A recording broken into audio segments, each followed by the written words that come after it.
राष्ट्रीय आय और योग्यता आधारित छात्रवृत्ति परीक्षा की 2020 की ये क्वेश्चन पेपर का साइंस का सेक्शन है, जिसके हम आंसर तुम लोगों को बताने जा रहे हैं। ठीक है, पहला क्वेश्चन है, रिक्टर स्केल किसको मापता है?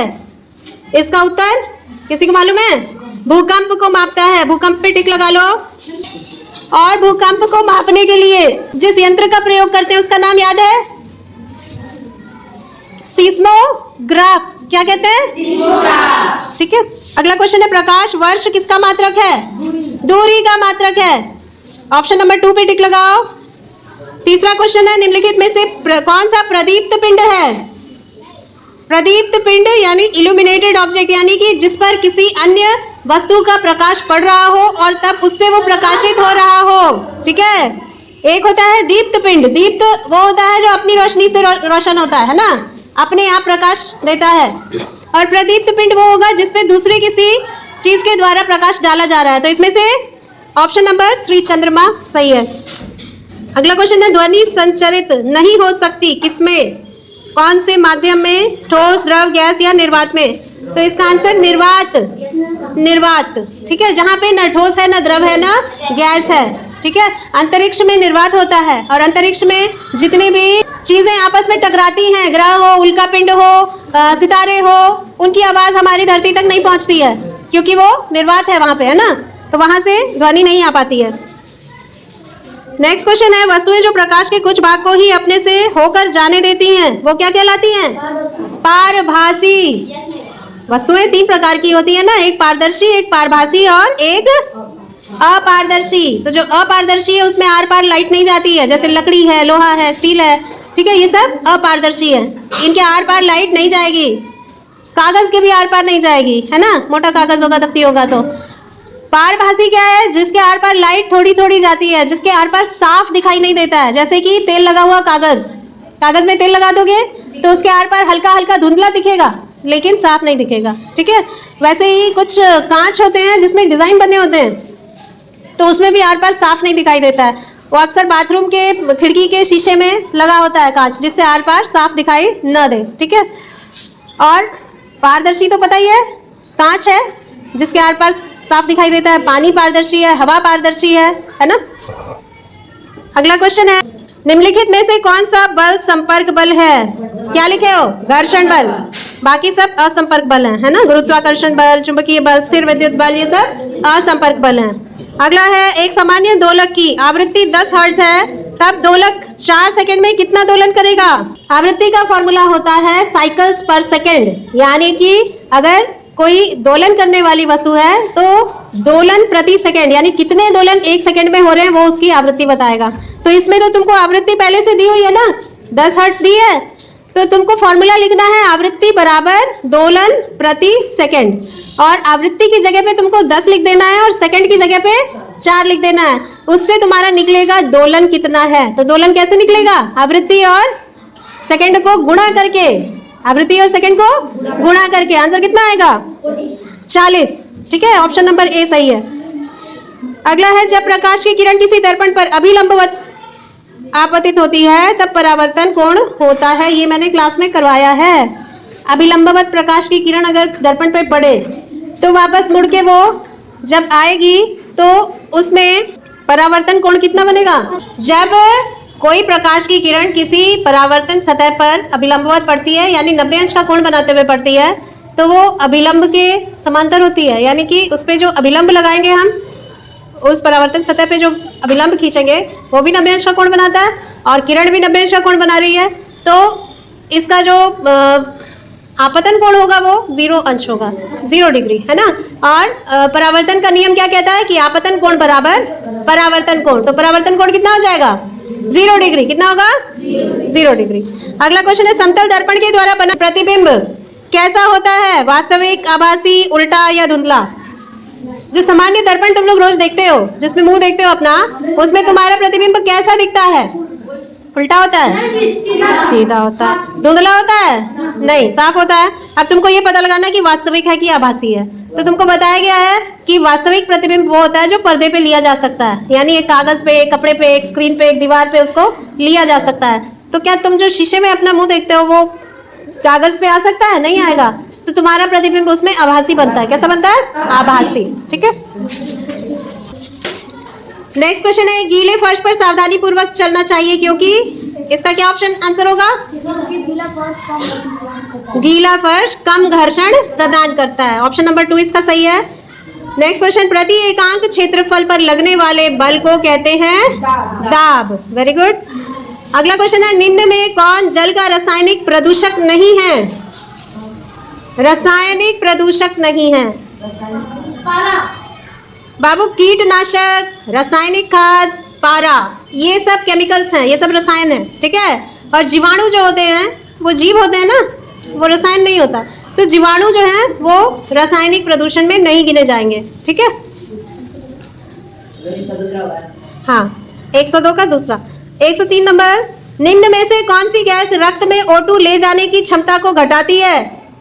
इसका होगा CO, कार्बन मोनोऑक्साइड। तुम लोगों ने सुना है ना कि बंद कमरे में अंगीठी रख के या दिया जला के अगर सो जाएं तो सुबह तक जान भी जा सकती है। क्यों? क्योंकि उसमें जो धुआं बनता है उसमें कार्बन मोनोऑक्साइड होता है। कार्बन मोनोऑक्साइड किसी भी वस्तु के पूरी तरह से न जलने की वजह से जो धुआं निकलता है उसी में होता है। ठीक है। और ये आपकी सांस लेने की क्षमता को कम कर देता है, क्योंकि ये खून में जो ऑक्सीजन लेके चलने की क्षमता होती है उसको कम कर देता है। ठीक है।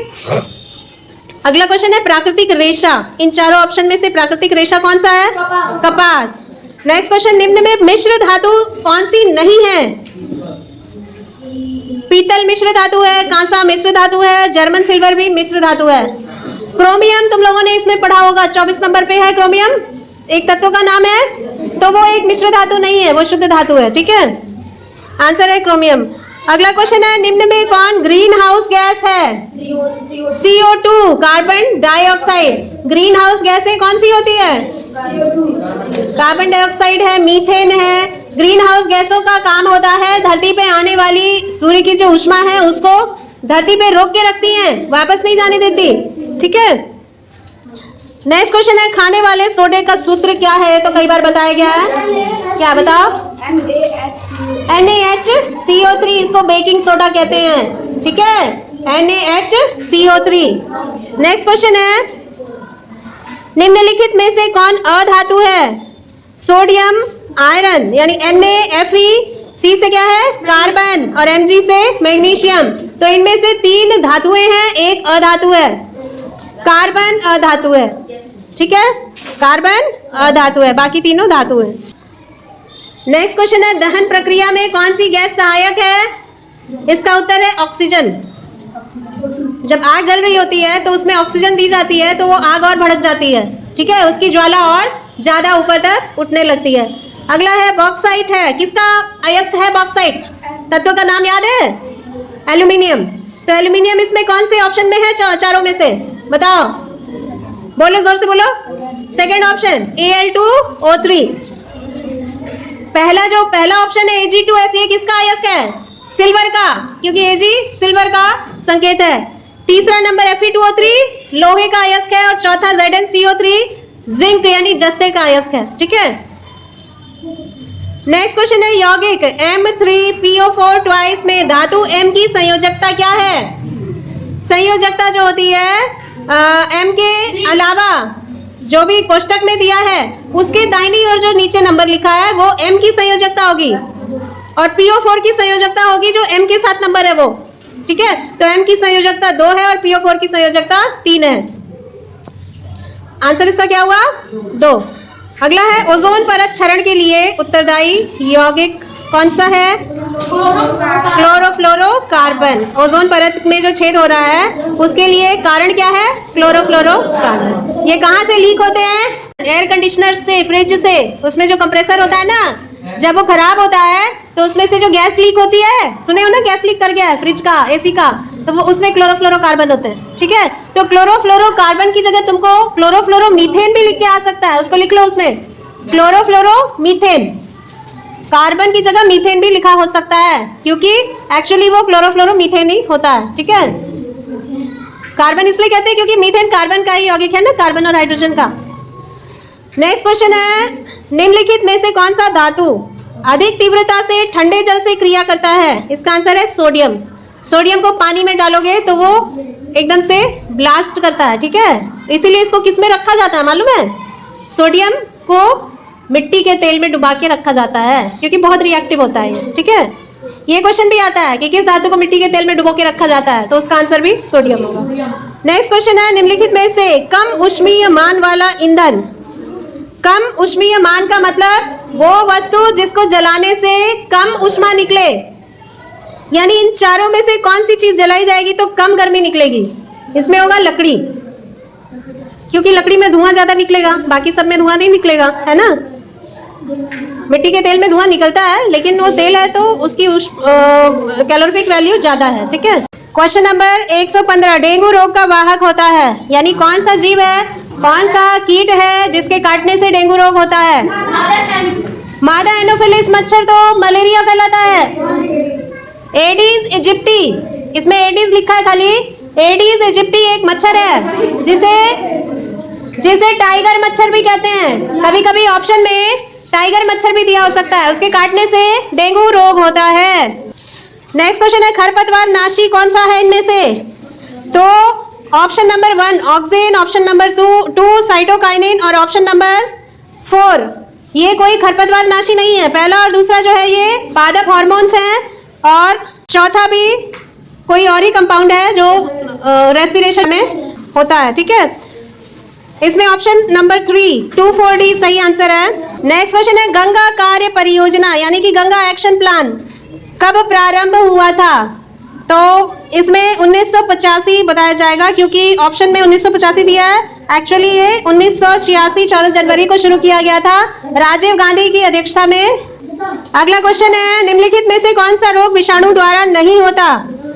इसमें पोलियो, खसरा, एड्स और क्षय रोग ऑप्शन में है, जिनमें से पोलियो, खसरा और एड्स विषाणु जनित रोग हैं और क्षय रोग जो होता है जिसे टीबी कहते हैं, है ना, ये विषाणु द्वारा नहीं होता, ये जीवाणु द्वारा होता है, ठीक है।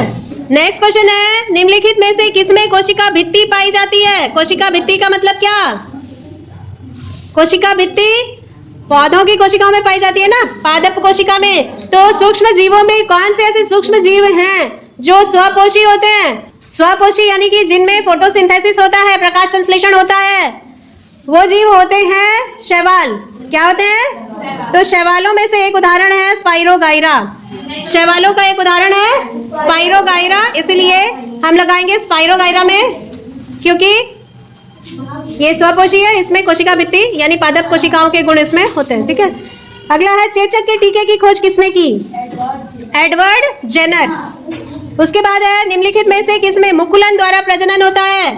मुकुलन किसमें होता है? हाइड्रा में। किसमें होता है? हाइड्रा। और कोई जीव है जिसमें मुकुलन होता है? और कोई उदाहरण पता है? यीस्ट नाम का एक कवक होता है, उसमें भी मुकुलन होता है, ठीक है। और ये जो बाकी जीव हैं उसमें कैसे होता है प्रजनन? उसमें लैंगिक जनन होता है ना, लैंगिक जनन होता है, ठीक। नेक्स्ट क्वेश्चन है, किस ग्रंथि द्वारा इंसुलिन हार्मोन का स्रावण होता है? इंसुलिन कहाँ बनता है हमारे शरीर में? इंसुलिन बनता है अग्नाशय में। किसमें बनता है? हाँ, जिसे पैनक्रियाज कहते हैं, ठीक है। उसके बाद है, एक टैडपोल जिस प्रक्रम द्वारा वयस्क मेढक में विकसित होता है वह प्रक्रम क्या कहलाता है, यानी उस प्रक्रिया को क्या कहते हैं? मेढक को देखे हो तुम लोग, जब मेढक बच्चा होता है, छोटा मेढक का बच्चा, तो वो कैसा दिखता है? मछली जैसा दिखता है ना, उसकी पूंछ भी होती है, धीरे धीरे उसके पैर निकलते हैं और उसकी पूंछ गायब हो जाती है। बेंग मछली कहते हैं उसको, है ना, उसको अंग्रेजी में टैडपोल कहते हैं। तो ये जो एक जीव अलग अलग तरह के चरण से होके गुजरता है पूरी तरह से विकसित होने से पहले, उसको हम कहते हैं कायांतरण। क्या कहते हैं? कायांतरण। अंग्रेजी में इसको मेटामॉर्फोसिस कहते हैं। तो ये कायांतरण या मेटामॉर्फोसिस खाली मेढक में नहीं होता है, कई जीवों में होता है। कोई और उदाहरण जानते हो? सांप में नहीं होता। सांप तो जब अंडे में से निकलता है तो सांप जैसा ही होता है।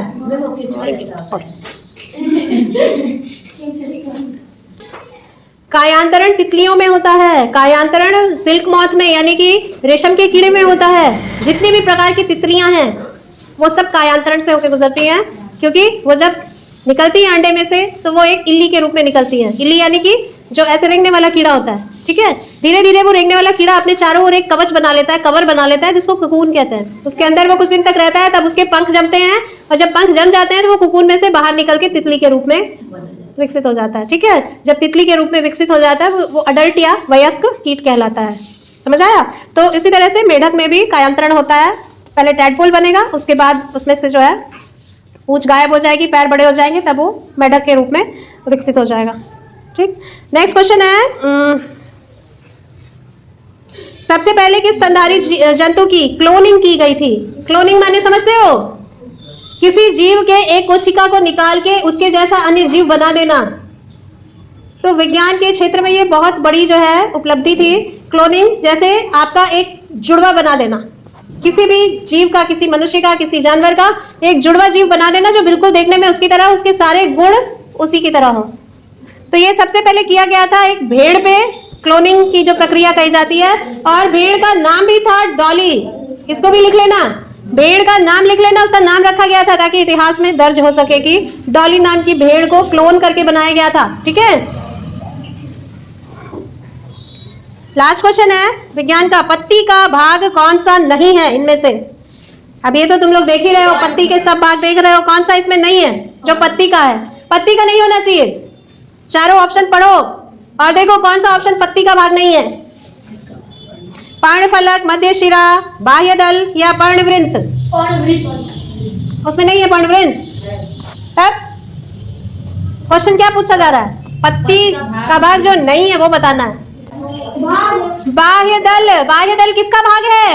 पुष्प का भाग है। वो पुष्प दिख रहा है ना, उसमें जो निचला हिस्सा है पुष्प का भाग बाह्य दल है। बाह्य दल पत्ते का भाग नहीं है। ठीक है, हाँ, तो एक पॉइंट नोट करो, पृथ्वी का 3/4 भाग जल है। पृथ्वी का 3/4, हाँ, यानी 3/4 भाग जल है। इसमें से, इसी के आगे लिखना, इसमें से 97% समुद्री जल है। इनमें से 97% समुद्री जल। समुद्री जल कैसा होता है? क्या उसको पी सकते हैं? खारा होता है, उसको पी नहीं सकते। 2% जो है वो ग्लेशियर व ध्रुवीय बर्फ है, यानी कि ध्रुवीय क्षेत्रों में, उत्तर ध्रुव और दक्षिणी ध्रुव पे जो बर्फ जमी है, और जितने ग्लेशियर है पहाड़ों के एकदम टॉप पे, ऊंचाई पे, चोटी पे जो बर्फ जमी होती है, वो सारी बर्फ मिला के 2% जल होती है ना, पूरी पृथ्वी का 2% जल। उसके बाद 1% जो होता है वो भूमिगत जल, यानी जमीन के अंदर पाया जाता है। ठीक है, हाँ, तो भूमिगत जल तो हम पीते ही हैं, हैंडपंप से निकालते हैं कि नहीं निकालते हैं? हाँ, वही पानी ना निकलता है जिसे पिया जाता है। और उसके बाद नदियों में भी जो पानी आता है वो भी तो हम पीते हैं। हाँ, एक क्वेश्चन जो अक्सर आता है कि कार्बन डाइऑक्साइड का जो ठोस रूप है उसको शुष्क बर्फ कहा जाता है, लेकिन ये शुष्क बर्फ कितने डिग्री तापमान पर बनती है? क्या ये कभी तुमने सुना है? तुम्हारी किताब में दिया है, कक्षा 7 की किताब है ना ये? हाँ, लिख लो, गैसीय कार्बन डाइऑक्साइड को -57 डिग्री सेंटीग्रेड तक ठंडा करने पर यह ठोस अवस्था में परिवर्तित होती है, जिसे शुष्क बर्फ कहते हैं। ग्रीन हाउस गैसों के नाम जो पृथ्वी के वायुमंडल को धीरे धीरे गर्म करती हैं और उसका तापमान बढ़ाती रहती हैं। पहला है कार्बन डाइऑक्साइड CO2, दूसरा है जल वाष्प। जल वाष्प को क्या लिख सकते हो? H2O, आगे कोष्टक में G लिखना, G माने गैस। तो जब गैसीय रूप में पानी होता है तो उसको हम जल वाष्प कहते हैं। ठीक है, तो H2O लिख के कोष्टक में G लिख देना, या फिर हिंदी में जल वाष्प लिखो। उसके बाद लिखो मीथेन। मीथेन का सूत्र बताओ? CH4। उसके बाद है नाइट्रस ऑक्साइड, इसका सूत्र होता है N2O, तथा क्लोरोफ्लोरोकार्बन या क्लोरोफ्लोरोमीथेन भी लिख सकते हो। अगला पॉइंट लिखो अम्ल वर्षा। अम्ल वर्षा जिसको एसिड रेन कहते हैं, यानी कि जो बारिश होती है उस बारिश के पानी में एसिड या अम्ल मिला हुआ गिरता है धरती पे, उसको अम्ल वर्षा कहते हैं। उसके लिए कौन सी गैस जिम्मेदार है? लिखो, अम्ल वर्षा सल्फर डाइऑक्साइड एवं नाइट्रोजन ऑक्साइडों के कारण होती है। ये गैसें तेल शोधक रिफाइनरीज में से निकलती हैं। तेल शोधक रिफाइनरी समझते हैं ना, जहाँ पे पेट्रोलियम का शोधन होता है, उसमें से डीजल पेट्रोल वगैरह बनाया जाता है। और वायु में जल वाष्प के साथ मिलकर सल्फ्यूरिक अम्ल तथा नाइट्रिक अम्ल बनाती हैं। सल्फ्यूरिक अम्ल का फॉर्मूला क्या है? H2SO4। नाइट्रिक अम्ल का फॉर्मूला HNO3। ये अम्ल वर्षा के रूप में जब धरती पर गिरते हैं तो इसे अम्ल वर्षा कहते हैं। ठीक है, अगला पॉइंट लिखो, मृत जीवों के अपशिष्टों से कौन कौन सी गैसें निकलती हैं? इसका उत्तर है हाइड्रोजन सल्फाइड और अमोनिया। हाइड्रोजन सल्फाइड का सूत्र है H2S और अमोनिया का सूत्र है NH3।